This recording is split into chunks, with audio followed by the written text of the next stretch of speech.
உத்தரப்பிரதேச மாநிலம் மீரட்டில்தான் இந்த கோரச் சம்பவம்.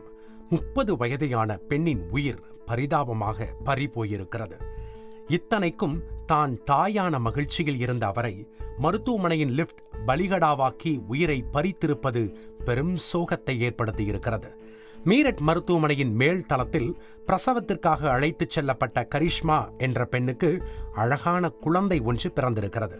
இந்நிலையில் பிரசவம் முடித்த கையோடு மருத்துவமனையின் கீழ் தளத்தில் உள்ள வார்டுக்கு கரிஷ்மாவை அட்மிட் செய்ய முடிவெடுத்த மருத்துவமனை ஊழியர்கள் அவரை அழைத்துக் கொண்டு லிப்ட் மூலம் கீழிறங்கி இருக்கின்றனர்.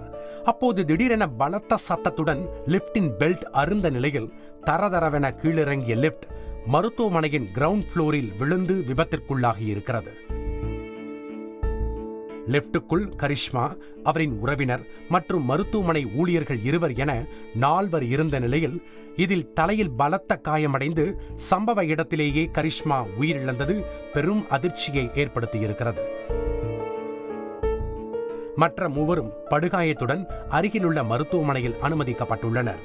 இதனிடையே பெண்ணை இழந்த ஆத்திரத்தில் இருந்த கரிஷ்மாவின் உறவினர்கள் மருத்துவமனையை அடித்து நொறுக்கி சூறையாடியது பெரும் பரபரப்பை ஏற்படுத்தியது. சம்பவம் அறிந்து விரைந்த போலீசார் மருத்துவமனை சிகிச்சையில் இருந்த கரிஷ்மாவின் குழந்தை உட்பட 15க்கும் மேற்பட்டோரை பாதுகாப்பாக வேறொரு மருத்துவமனைக்கு மாற்றியிருக்கின்றனர். இந்த சம்பவத்தில் மருத்துவமனை ஊழியர்களின் அலட்சியத்தால் லிப்டின் பெல்ட் அறுந்து விழுந்து விபத்து நடந்திருப்பதாக கூறப்படுகிறது.